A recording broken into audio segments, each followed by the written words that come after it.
There will be times in your life when you are crushed emotionally and mentally and can't seem to recover.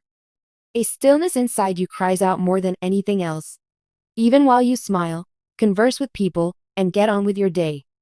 That was how I looked after my divorce. Not in that way either. I just couldn't predict it. In the blink of an eye, we went from plotting our Oregon vacation to packing Josh's stuff into cardboard boxes.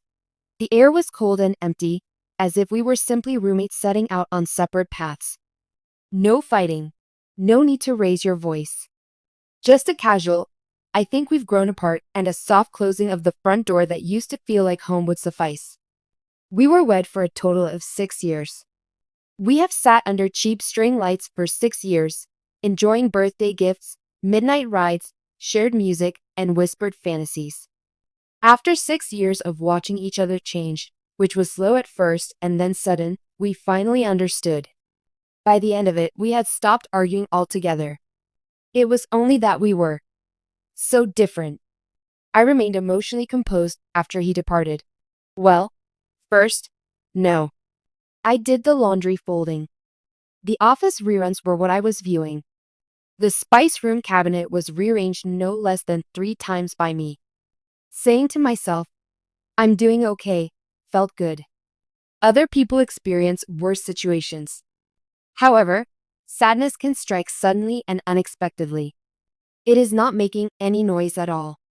You could be surprised to wake up one morning to find that your pillow is wet, your coffee is icy, and the silence is too much to handle.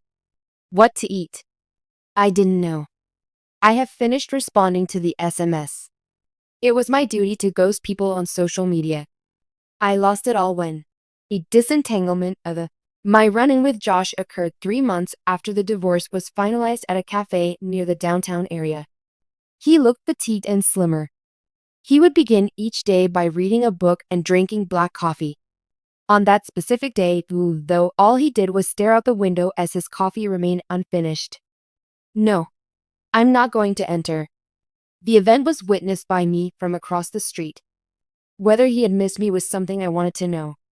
He would be taken aback regardless of whether he was recalling my memories of blueberry pancakes that I ruined or my aversion to unfolding fitted sheets. Just in case he remembered how we slowed down and danced barefoot in the kitchen to songs whose words we didn't know. A week later, though, my mutual friend informed me that Josh had a girlfriend. I gave up at that point. I ceased behaving as though I would. I let myself cry on the bathroom floor, mascara all over my cheeks, breath coming out in a shaky whisper. It was a very ugly kind of sobbing. It was as if someone had erased or substituted me. All those years seemed to have been in vain. Kindly, my therapist assured me, it's okay to feel grief like a death. My laughter was bittersweet. So I said, it is a death. Without the burial, to put it plainly. This is the message. When it finally arrived, it was a gloomy Tuesday. As a text.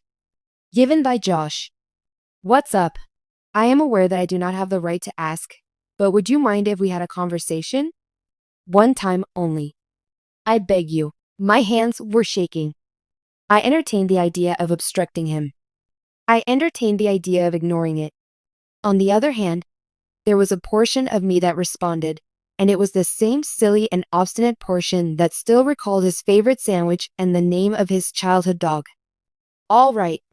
Just 1 cup of coffee. The next day, it was in the same coffee shop that we first met. He appeared to be broken. Not merely depressing. Totally spent. It is hollow. A lengthy pause followed by quiet. Subsequently, he stated, I have made a mistake. I blinked my eyes. There is someone you are dating. Slowly, he gave a nod. It was me. It was over. Leaving you was a mistake on my part. I was under the impression that I was acting in the appropriate manner. I made a mistake. It made me want to shout, to shed tears, to embrace him, in order to run. At the same time. However, all I could say was, it is too late, Josh. I'm already getting used to the idea of living without you. It was a forceful swallow. It is true. I have just. My apologies are necessary for you to know. It hasn't been okay with me.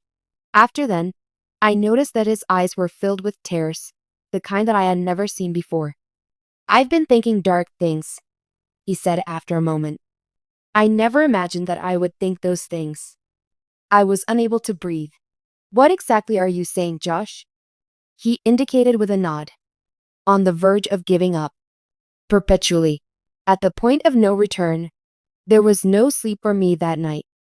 The exchange was played over and over again. The shaking could be felt in his hands. It was the quiet desperation that he spoke with. I was aware of the suffering. I was a resident there. And all of a sudden, it was not about the failing marriage or the trust that had been shattered. Attempting to save a life was the goal. It was his life. I sent him a text message. I am present. No, not for us. But in your case, you are not the only one. This was followed by several weeks of gradual recovery. They were not a pair. Rather, they were individuals who had been damaged, lost, and drowning. He began attending treatment. It was a constant check-in. When we got together for coffee, we would not discuss anything that was really weighty. Let's just have a moment of silence that was filled with knowing. Something else. In addition to closure, I discovered a note in my mailbox 6 months after that meeting that took place in the stormy cafe. Not a name. Nevertheless, I was able to recognize the handwriting right away. A single page was contained therein. Hello there. It seemed to me that I was unlovable. That if I were to disappear, it would be the finest thing I could do for everyone. However, you brought to my attention the fact that even in the event that we lose everything, love, marriage, and even ourselves, there is still a chance to get back. Doing so was not required of you. You did, however. I continue to carry our memories with me, but they no longer make me feel burdened. I am supported by them. I am grateful to you for stopping my life. It's Josh. I shed tears. Once more. On the other hand, the tears were not the same this time. It no longer had anything to do with suffering or loss. There was a focus on grace. About discovering tranquility amidst the chaos. Right now, where we are, many individuals inquire as to whether Josh and I ever reconciled. What is the truth? No, it was not us. The two of us, however, formed something that was possibly even more powerful. Two individuals who saw one another at the worst of times, yet did not abandon each other. Again, I discovered who I am. Not in the role of your spouse. Nevertheless, as a complete individual, even when broken.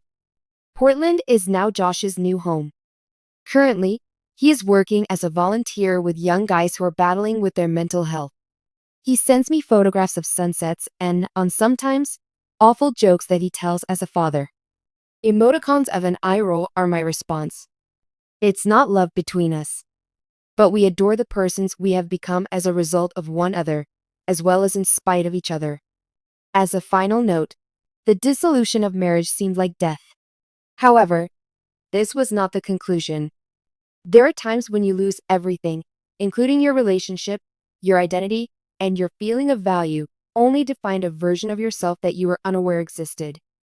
At other times, heartbreak isn't just about the conclusion of something. In the midst of your own tempest, it is about looking out for the welfare of another person. Because of the divorce, I did, in fact, lose everything.